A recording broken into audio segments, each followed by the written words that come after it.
আসসালামু আলাইকুম সুপ্রিয় শিক্ষার্থীবৃন্দ।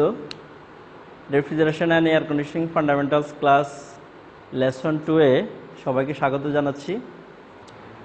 আমাদের রেফ্রিজারেশন অ্যান্ড এয়ার কন্ডিশনিং এখানে আগে যে কোনো সাবজেক্টের নামগুলি দেখা, নামটার থেকে তার অর্থটা এবং তার পরিধিটা এটা আমাদের সহজে চলে আসবে।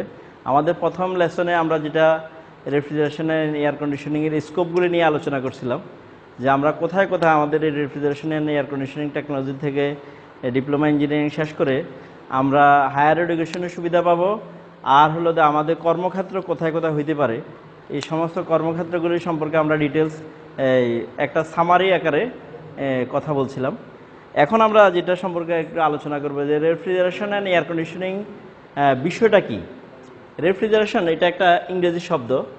রেফ্রিজারেশন অর্থ হলো হিমায়ন অথবা ঠান্ডাকরণ।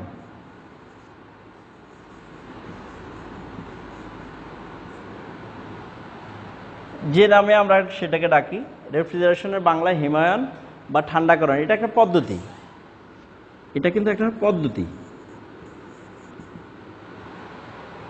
রেফ্রিজারেশন অ্যান্ড এয়ার কন্ডিশনিং এমন একটা প্রসেস, যে প্রসেসে যে পদ্ধতিতে কোনো একটা নির্দিষ্ট সংরক্ষিত স্থানের তাপমাত্রাকে কমিয়ে একটি সংরক্ষণ তাপমাত্রা, একটা আবদ্ধ স্থানের সংরক্ষণ তাপমাত্রা সৃষ্টি করা হয়, যেখানে স্বাভাবিক অবস্থায় 0 ডিগ্রির খুব কাছাকাছি, যেখানে আমরা সংরক্ষণ করার জন্য কিছু আছে যে যেন 0 ডিগ্রির উপরে টেম্পারেচারে 10 ডিগ্রি থেকে শুরু করে 0 ডিগ্রির কাছাকাছি পর্যন্ত আমরা সংরক্ষণের জন্য যেটা ব্যবহার করি আমরা সাধারণত রেফ্রিজারেটরের মাধ্যমে।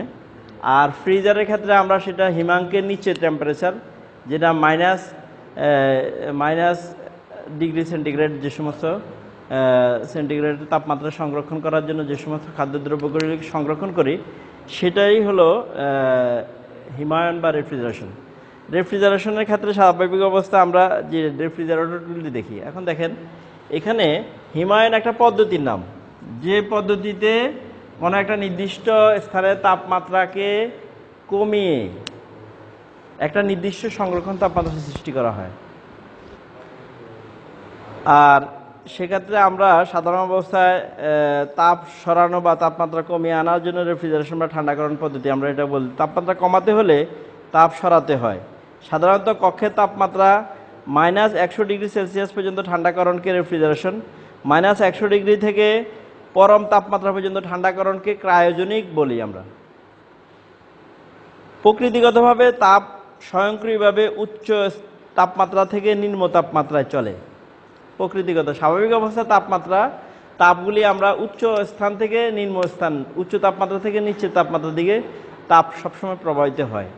কিন্তু রেফ্রিজারেশনের ক্ষেত্রে আমরা সেটাকে বিপরীত দিকে প্রবাহিত করার জন্য চেষ্টা করি। সেটা হলো, এই জন্যই বলে থার্মোডাইনামিক্সের তাপগতিবিদ্যার সূত্র অনুযায়ী সেটা আমরা রিভার্স কার্নোট সাইকেলের মাধ্যমে আমরা সেটাকে করে থাকি।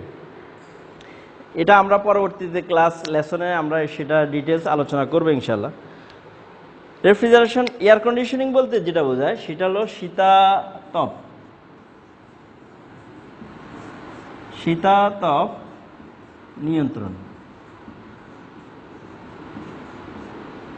পদ্ধতি। শীতাতপ নিয়ন্ত্রণ পদ্ধতি যে এটা বাতাসকে নিয়ন্ত্রণ করা হয়। একটা নির্দিষ্ট কক্ষ বা স্থানের তাপমাত্রা, বাতাসের বিভিন্ন গুণাবলীকে আমরা এখানে নিয়ন্ত্রণ করি। যেমন তাপমাত্রা আছে মানুষ আরামদায়ক করার জন্য বা নির্দিষ্ট প্রয়োজনীয় তাপমাত্রা দরকার মানুষ আরাম বোধ করার জন্য, সে বাতাসের তাপমাত্রা, আর্দ্রতা, গতিবেগ, বিশুদ্ধতা এবং শব্দ, এই সমস্ত জিনিসগুলিকে আমরা এয়ার কন্ডিশনিংয়ের মাধ্যমে নিয়ন্ত্রণ করি। আমরা যে শীতাতপ নিয়ন্ত্রণ এমন যে পদ্ধতির মাধ্যমে কোনো আবদ্ধ কক্ষ বা স্থানের বাতাসের আর্দ্রতা, তাপমাত্রা নিয়ন্ত্রণ, ধুলাবালি পরিষ্কার, রোগমুক্তকরণ বা বাতাস সঞ্চালন, আরামদায়ক পরিবেশ সৃষ্টি করার প্রক্রিয়াকে শীতাতপ নিয়ন্ত্রণ বলতেছি। যদিও এটা একটা মানুষের কমফোর্ট এয়ার কন্ডিশনিং ক্ষেত্রে কথাটা প্রযোজ্য, আর এটা ছাড়াও আমাদের যদি কোনো জড় পদার্থকে আমরা সংরক্ষণ করি, মানে সেটার জন্য যেমন টেক্সটাইলের সুতা, সেটার জন্য যে তাপমাত্রা আর্দ্রতা, সেটার মাত্রা কখনো মানুষ বা প্রাণীর সংরক্ষণের তাপমাত্রার সাথে অনেক কিছু মিলে না। এই জন্য সেই অনুযায়ী আমাদের এয়ার কন্ডিশনিংটাও বিভিন্ন ক্লাসিফিকেশনে আমরা সেটাকে ভাগ করতে পারি।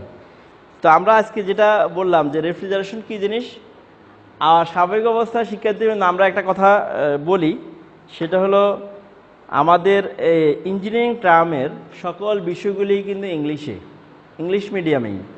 তো সেগুলিকে বাংলায় করা অনেক সময় কঠিন হয়ে যায়। বাংলাটাই অনেক কঠিন, কিন্তু ইংরেজিটাই সহজ। তা আমরা যদি এই রেফ্রিজারেশন অ্যান্ড এয়ার কন্ডিশনিংয়ের বিষয়টাকে সঠিকভাবে এবং সারা বিশ্বের সাথে তাল মিলিয়ে শিখতে চাই, তাহলে আমাদেরকে অল্প কিছু শব্দ শিখতে হবে। অল্প কিছু শব্দ ইংরেজিতে নির্ভুলভাবে যদি আমরা শুদ্ধভাবে শিখে নেই এবং সেগুলিকে বারবার চর্চা করি, তাইলে আমাদের কখনোই এই রেফ্রিজারেশন অ্যান্ড এয়ার কন্ডিশনিংটা শুধু বাংলাদেশ নয়, সারা পৃথিবীর প্রত্যেকটা সেক্টরে আমাদের স্টুডেন্টরা সেটাকে ব্যবহার হইতে সহজ হবে। এই জন্য আমি সবাইকে অনুরোধ করব যে প্রাথমিক অবস্থায় একটু কষ্ট করে হলেও আমাদের রেফ্রিজারেশনের এই বিষয়গুলিকে আমরা ইংলিশে টার্মগুলি, বিষয়গুলি এবং যন্ত্রগুলি, পদ্ধতিগুলিকে অবশ্যই ইংলিশে শেখার চেষ্টা করি। ইংরেজি বানানগুলিকে শুদ্ধভাবে, যেমন আমরা এখানে রেফ্রিজারেশন একটা বানান লিখেছি, এই রেফ্রিজারেশন বানানটাকে প্রত্যেকে কয়েকবার করে লিখলে সে শুদ্ধভাবে এটাকে পরবর্তীতে ব্যবহার করতে পারবে। এয়ার কন্ডিশনিং বানানটাকে শুদ্ধভাবে কয়েকবার লিখলেই সেটা শুদ্ধ হয়ে যাবে। প্রত্যেকটা অপরিচিত শব্দই প্রথমবারে কঠিন মনে হয়, কিন্তু সেটাকে যখন আমরা বারবার একই শব্দকে আড়াবো, তখন এটাকে অনেক সহজ মনে হবে। তো আমি সেক্ষেত্রে যেটা বলি যে আমাদের এই রেফ্রিজারেশন অ্যান্ড এয়ার কন্ডিশনিংয়ের ফান্ডামেন্টালসের যে সমস্ত বিষয়গুলি আসবে, এর ভিতরে একটা কমন কথা যেটা আসবে যে আমি কিভাবে বুঝবো, যেমন এটা একটা রেফ্রিজারেশন, এটাই আবার দেখা গেছে যে বানানটা একটু চেঞ্জ করলে এটা রেফ্রিজারেটর হয়ে যাচ্ছে। এটা বানানটা হলো রেফ্রিজারেটর, খেয়াল করি আমরা। আবার এখানে আসছে এটা এয়ার কন্ডিশনার।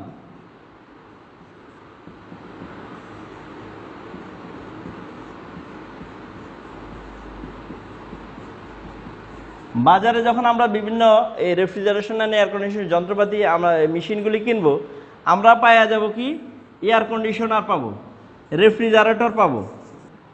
কিন্তু রেফ্রিজারেশন এমন একটা পদ্ধতি যে পদ্ধতিতে রেফ্রিজারেটর কাজ করে, এয়ার কন্ডিশনিং ওই পদ্ধতি যে পদ্ধতিতে এয়ার কন্ডিশনার কাজ করে। এখন বিষয়টা হলো যে আমাদের এটার সাথে আরও এরকম বিভিন্ন টার্ম আছে, যে রেফ্রিজারেন্ট শব্দটা আছে,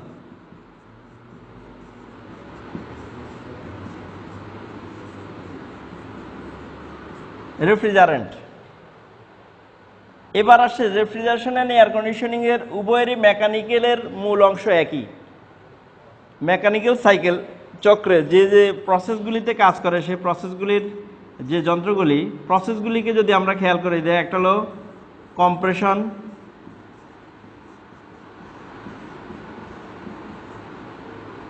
এগুলি প্রসেস, কনডেনসেশন,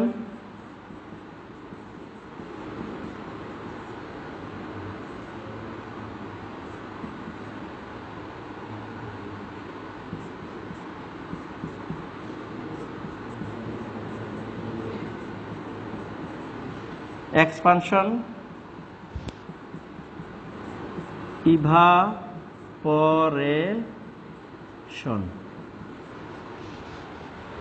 এই চারটা প্রসেস বা পদ্ধতি, এগুলি কিন্তু প্রসেস বা সিস্টেম। খেয়াল করে দেখি, এই চারটা প্রসেসের আন্ডারে আমাদের কিছু যন্ত্রাংশ আছে, যেমন কম্প্রেসর,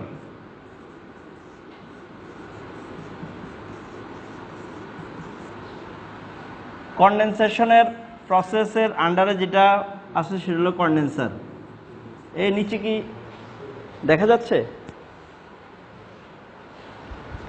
আমরা প্রসেসগুলিকে পাশাপাশি যন্ত্রগুলিকে লিখি।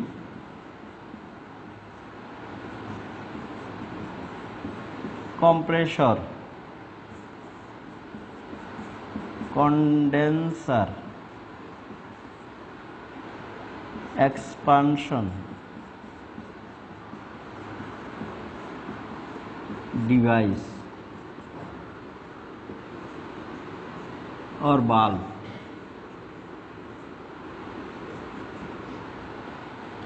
Evaporator, evaporator.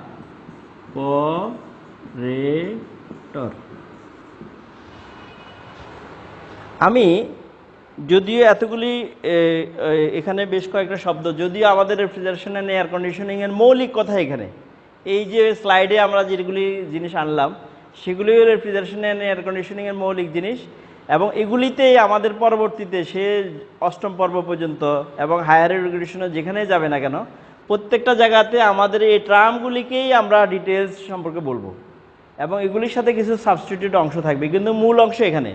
Refrigeration and air conditioning process হলে এই চারটাই, এই চারটার প্রসেসে এই চারটা যন্ত্রাংশ কাজ করে। এখন বিষয়টা হলো যে আমাদের শিক্ষার্থীবৃন্দ আমরা কিভাবে এই জিনিসগুলিকে সহজে মনে রাখতে পারি, এটার একটা প্রসেস আমি আজকে দেখাইতে চেষ্টা করব। যে আমি অল্প জিনিসকে মাথা রাখবো, কিন্তু আমার ডিটেলস সব কিছু সম্পর্কে আমি ডিটেলস বলতে পারবো। এইখানে আপনারা বানানগুলির দিকে একটু যদি তাকান, যদি কেউকে প্রশ্ন করে যে বলো রেফ্রিজারেশন কাকে বলে, সে রেফ্রিজারেটর সম্পর্কে বর্ণনা শুরু করলো, তো এটা অবশ্যই ভুল হবে। রেফ্রিজারেশন আর রেফ্রিজারেটর এক না। রেফ্রিজারেটর একটা পদ্ধতির নাম, যে পদ্ধতিতে রেফ্রিজারেটর কাজ করে। তো যখন বলবে রেফ্রিজারেটর কি, তখন বলতে হবে এটা একটা যন্ত্র। এটা একটা যন্ত্র যে যন্ত্রের মাধ্যমে ঠান্ডাকরণ বা শীত হিমায়নকরণ সম্ভব হয়। যদি বলা হয় এয়ার কন্ডিশনিং, এটা একটা পদ্ধতির নাম।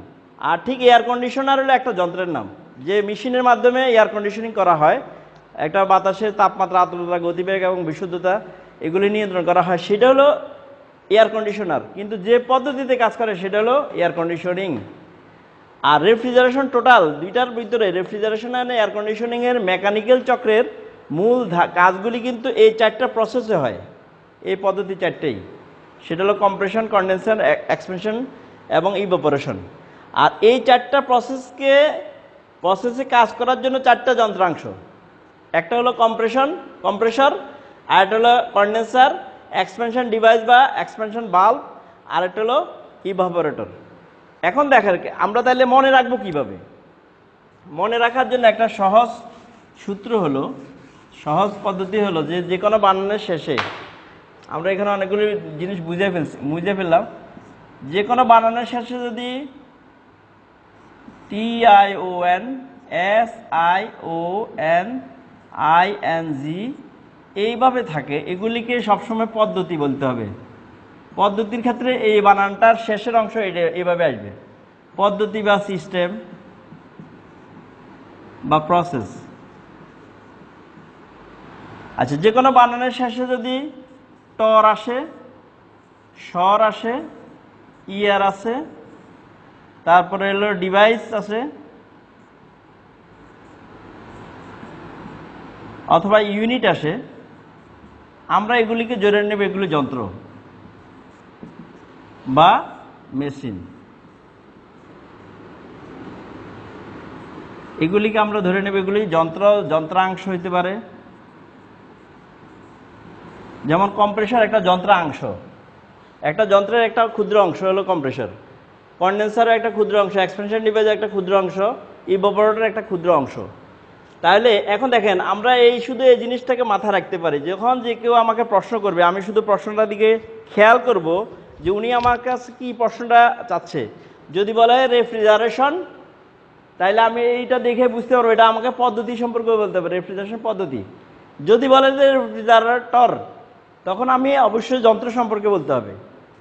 তো আমি আশা করি আমাদের যদি সামনের এই প্রত্যেকটা ক্লাসে এইভাবে যদি আমরা প্রত্যেকটা জিনিসকে ডিটেলস ভাগ করে এবং বিস্তারিতভাবে একটু কষ্ট করি, একটু পরিশ্রম করি, অল্প সময়ের ভিতরে আমরা রেফ্রিজারেশন অ্যান্ড এয়ার কন্ডিশনিং সম্পর্কে ডিটেলস আমরা ধারণা নিতে পারবো। এবং আমি আশাবাদী যে আমাদের প্রত্যেকটা শিক্ষার্থী এই ডিপার্টমেন্টে লেখাপড়া করে নিজেকে অবশ্যই 100% স্বাবলম্বী করতে পারবে এবং তার কেরিয়ার ডেভেলপমেন্টের জন্য এই ডিপার্টমেন্ট সবচেয়ে বেশি উপযোগী হতে পারে। সবাইকে অসংখ্য ধন্যবাদ।